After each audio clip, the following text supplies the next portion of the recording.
रोहतक के साथ साथ हरियाणा के कई जिलों का किसान खाद की किल्लत के कारण परेशान दिखाई दे रहा है। किसान का कहना है कि उन्हें सरकारी खाद बीज केंद्रों पर खाद नहीं मिल रहा, जिसके उसकी बिजाई में देरी हो रही है। किसान का कहना है कि खाद की कालाबाजारी चल रही है और प्राइवेट डीलरों पर अगर वह खाद लेते हैं तो खाद के साथ साथ उन्हें कीटनाशक दवाइयाँ और बीज भी लेना पड़ता है, जो कि ज़्यादा महंगा पड़ता है। किसान का कहना है कि सरकार जल्द इसका समाधान करे, क्योंकि नवंबर के महीने में गेहूं की बिजाई होती है। अगर बिजाई सही समय पर नहीं हुई तो उपज भी सही नहीं हो पाएगी, जिसके कारण किसान को अब चिंता सताई जा रही है कि उसकी गेहूं की बिजाई हो पाएगी कि नहीं। रोहतक से जनता टीवी के लिए संजय कुमार। गेहूं और सरसों की बिजाई का सीजन चल रहा है, जिसके लिए किसानों को सबसे ज्यादा जरूरत इस वक्त खाद की है। प्रदेश सरकार द्वारा किसानों को खाद उपलब्ध कराने के लगातार दावे किए जा रहे हैं, लेकिन सिरसा की बात की जाए तो सिरसा में किसानों को खाद के लिए मशक्कत करनी पड़ रही है। किसानों का कहना है कि खाद का स्टॉक किया जा रहा है और उन्हें खाद नहीं मिल पा रही है। किसानों को खाद पाने के लिए घंटों तक लाइनों में खड़ा होना पड़ रहा है, जिससे काफी मुश्किलों का सामना किसानों को करना पड़ रहा है।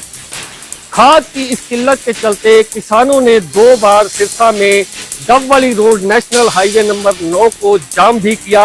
इसके बाद मौके पर प्रशासनिक अधिकारी पहुंचे और उन्होंने किसानों को खाद उपलब्ध कराने का वादा किया। किसानों को आश्वासन दिया गया कि इस शुक्रवार तक किसानों को खाद उपलब्ध करवा दी जाएगी। इसके बाद किसानों ने जाम को खोल दिया।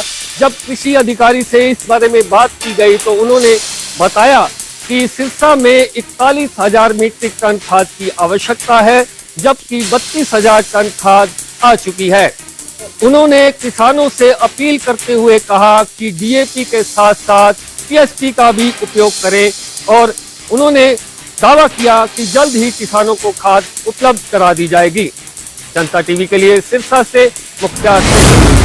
फतेहाबाद में इन दिनों बदमाशों के हौसले बुलंद है।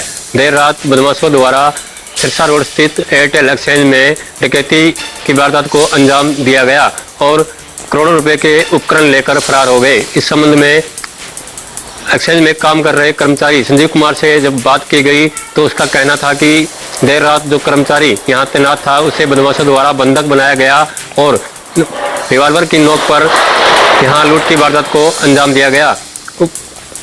बदमाशों द्वारा जो उपकरण चुराए गए थे उनकी कीमत 80 लाख रुपए से लेकर 1 करोड़ रुपए तक है और इसके बाद अब जिले में एयरटेल का इंटरनेट सेवाएं जो ठप हो चुकी हैं, इंजीनियर को बुलाया गया है और फिर से सुचारू रूप से चलाने के लिए उपकरण लगाए जा रहे हैं। वहीं इस संबंध में सूचना पुलिस को दे दी गई है और पुलिस मौके पर पहुंचकर पूरे मामले की जांच में जुटी है। अब देखना ये होगा कि चोरों द्वारा जो वारदात को अंजाम दिया गया था, पुलिस अब उन चोरों को कब तक हिरासत में ले पाती है।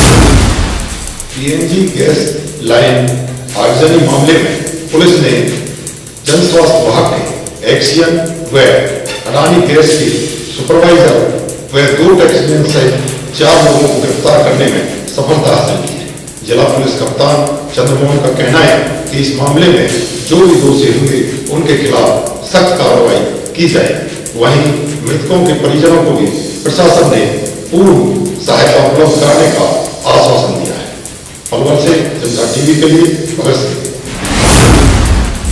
जींद के नेशनल हाईवे 352 पर बड़ा हादसा देखने को मिला। ट्रक और हरियाणा रोड के बीच में कड़ी टक्कर के बावजूद बस के तो परखच्चे उठ गए और इसका हादसा सबसे बड़ा कारण ये था कि कल रात को ही 4 बजे के बाद घना कोहरा होना शुरू हो गया था, जिसके बाद ही जो नेशनल हाईवे 352 है वहां पर पहले से ही एक ट्रक और छोटे हाथी के बीच में एक्सीडेंट हुआ था और रात से ही वो ट्रक रोड इस हाईवे पर खड़ा था, जिसके कारण जो रोडवेज है वो दिल्ली से टोहाना की तरफ जा रही थी और जब वो घने कोहरे को पार करती हुई नेशनल हाईवे की तरफ बढ़ी तो आगे बढ़ते कोहरे के कारण उनको ट्रक दिखाई नहीं दिया और वो जो रोडवेज बस वो ट्रक से जा टकराई और हादसा इतना खतरनाक था, भीषण था कि बस के परखच्चे उठ गए और ड्राइवर की सूझबूझ के कारण कहीं ना कहीं जो सैकड़ों यात्री बस के अंदर बैठे उनकी जान बच पाई, लेकिन कहीं ना कहीं जो ट्रक चालक था उसको चोट ज्यादा लगी हुई है और इसके वजह से उनको रात को ही जींद के सरकारी अस्पताल में एडमिट भी कराया गया और किसी की फिलहाल ठीक है, लेकिन कहीं ना कहीं जो अब कोहरा बढ़ता हुआ जा रहा है। ये बड़ा ट्रक हादसों की बात की जाए, फिर जो हादसे बन रहे हैं इनका सबसे बड़ा कारण बना हुआ है। और फिलहाल अगर बात करें तो जो रात को कोहरे हैं उससे जो साधन है वो भी कहीं ना कहीं रेंग रेंग चलते हैं, लेकिन कहीं ना कहीं ये एक गलती मानी जाए या फिर प्रशासन की बात की जाए कि जो ट्रैफिक पुलिस जो उनका जो काम होता है, अगर कहीं पर हादसा हो रहा है तो वहां पर रेड टिपे की बात की जाए या फिर कोई जो वहां पर निशान देख कर जाते कि आगे हादसा है आप वहां पर नहीं जाइए, तो वो जो एक लापरवाही सामने जरूर आ रही है। लेकिन कहीं ना कहीं ये गिरने की बात रही कि जो बस के अंदर यात्री बैठे थे वो फिलहाल सुरक्षित है और उनको कोई बड़ी चोट नहीं आई। जीन से करने के लिए Sunil. Anti narcotic cell Yamunanagar द्वारा एक युवक को नशीले पदार्थों के साथ गिरफ्तार किया है।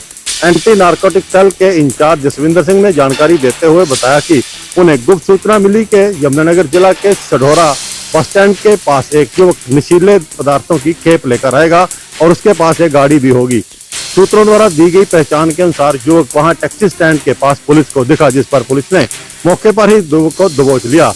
जसविंदर सिंह ने जानकारी देते हुए बताया कि उन्होंने मौके पर ही ड्यूटी मजिस्ट्रेट को बुलाकर युवक की तलाशी ली तो उसके पास से 21 ग्राम 60 मिलीग्राम के करीब हेरोइन बरामद हुई।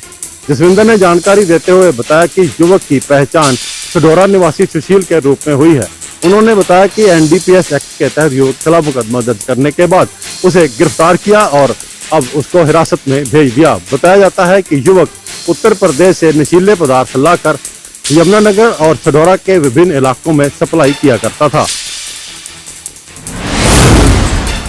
गांव बापोड़ा के राजकीय स्कूल में अध्यापिका की कुर्सी के नीचे पटाखानुमा बम फटने के मामले में आज पटाक्षेप कर दिया गया है। जिला शिक्षा अधिकारी नरेश मेहता ने इसकी जानकारी दी है। उन्होंने बताया कि ये पूरी शरारत +2 की पूरी कक्षा ने मिलकर के की थी। हालांकि 3 बच्चों की ज़्यादा इन्वॉल्वमेंट थी, जिन्होंने एक ने बम बनाया था, एक ने रिमोट से उसे बजाया था और एक ने लैपटॉप के जरिए उसे टाइम फिक्स किया था। उन्होंने बताया कि बच्चों को इस शरारत के लिए 7 दिन के लिए रस्टिकेट भी कर दिया गया है। आपको बता दें कि घटनाक्रम बृहस्पतिवार का है, जब अध्यापिका अपनी कक्षा के अंदर पढ़ा रही थी तभी बच्चों ने इस शरारत को अंजाम दिया था। जिला शिक्षा अधिकारी का कहना था कि एक ये पॉजिटिव एस्पेक्ट होता तो बच्चों को जरूर पुरस्कृत करवाया जाता, लेकिन उन्होंने इसे नेगेटिव रूप से किया है, जिससे एक बड़ा हादसा भी हो सकता था और घटना घटित हो सकती थी जो कि काफ़ी नुकसानदेह थी। लेकिन अभी मामले का पटाक्षेप हो गया है और बच्चों को 7 दिन के लिए रस्टिकेट कर दिया है और ग्राम पंचायत ने और उनके माता पिता ने इस घटना पर माफ़ी भी मांगी। जनता टीवी के लिए भिवानी से दीपक मुद्दे।